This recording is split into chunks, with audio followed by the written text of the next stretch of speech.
Hi fantasy managers, welcome to FPL Team Talk. In this video we're going to have a look at the watch list for game week 5. Some players, a lot of them real differentials that you could be looking to bring in your side if you haven't got them already.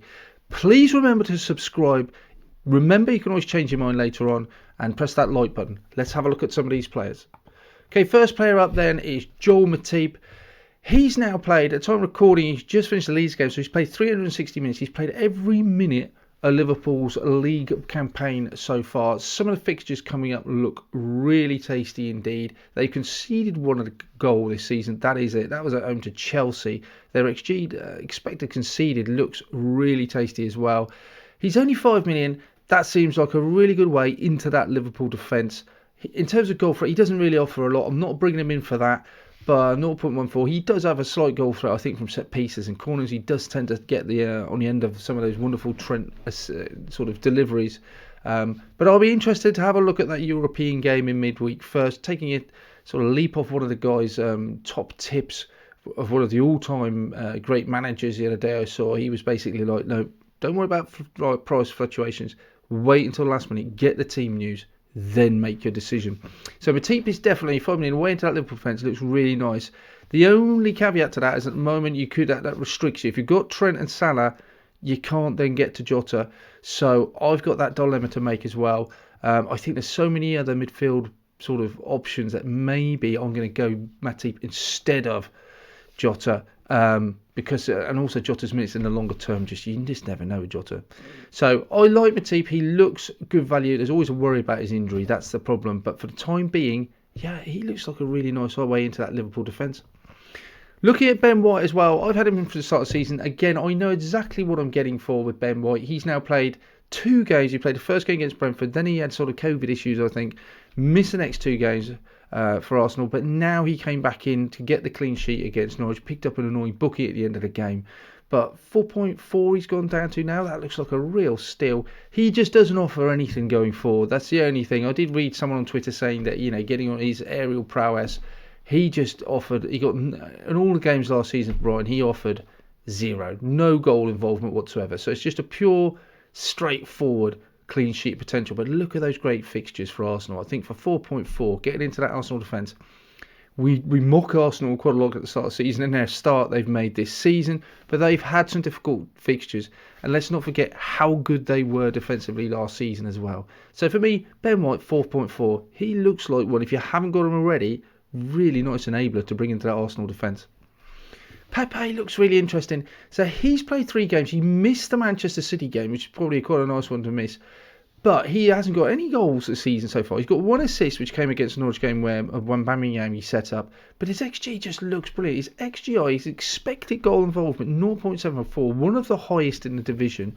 And those fixtures look fantastic.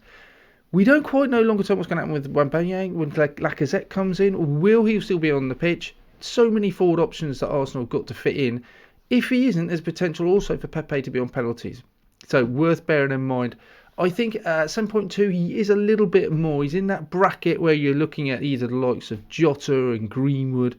But Pepe, if he plays, and again I'll be looking at those European games to see if he gets time there, if not, and maybe be rested from the league, he looks like a really exciting option and a real differential. Cancelo's one I absolutely love. It's just his price for me, 6 million. He got his first assist at the weekend. The fact that he's playing every minute of every game. Pep obviously keeping the same side 3 weeks running. But last year we saw him playing a lot of football. Sometimes coming into midfield, getting forward. That XG, expected goal involvement, 0.41, really good for a fullback. Just keeping on those European games. But for me, 6 million, well, it's annoying. And he's not going to play every single game. You just know that's not going to happen. But for a way into that Manchester City defence, I think you're going to have to pay the 6 million to get someone who's going to play every week. And I think he offers the most goal threat out of all of them as well. So for me, Cancelo looks like a really exciting one. I'm really keen to bring him in. Gallagher, we've talk of the town. Last 2 matches, we've seen him have goal involvement, scored twice, obviously, at West Ham as well. So he's got 2 goals. He's got an assist at the weekend. His XGI expected goal for 1.34. Palace do have some tricky games coming up, but then you see some nice fixtures as they turn for Palace. 5.5 is a really nice price as well. For me at the moment, he's on the watch list. He's an enabler if you're going to wildcard, I feel. But he's a man that I wouldn't mind having in the side and then being able to bench. 5.5 midfielder, I don't mind benching him, but he does have a lot of goals potential. You just think he's on all set pieces as well. The only question is Palace, isn't it? Palace played really well against Tottenham. Maybe they're starting to click in as well with Eduardo and Vieira now getting his ideas across. Maybe, I don't know when Eze's coming back, but he looks like a real focal point in that Palace side. Obviously, he's on loan from Chelsea still. But later on, those fixtures look really nice.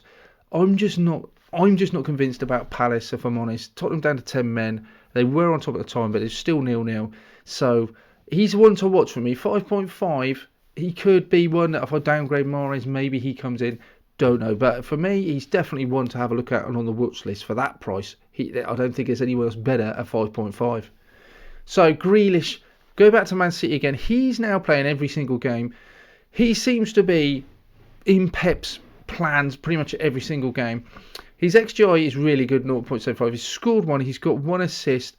He's a higher price point, 8, so he's a bit of an awkward price, I think, especially when so many other premiums are out there. He's such an exciting player. Last year, he's playing a slightly different role than he was then. For me, that they do have some difficult fixtures, but Manchester City we know they can score against anyone. They're keeping those clean sheets. That's extra points for him on that. Grealish, I just think that XGI is really high. But they do have some difficult games. It's a tough call to make. I'm not 100% convinced about Grealish just yet, but is he on my radar? Absolutely is. Okay, guys, thanks for watching. Please let me know what you think in the comments below. Don't forget to subscribe as well. Any players you think that should be on the watch list or you're looking at that I've overlooked or you feel should be part of it, please drop us a note below. In the meantime, good luck. Take care.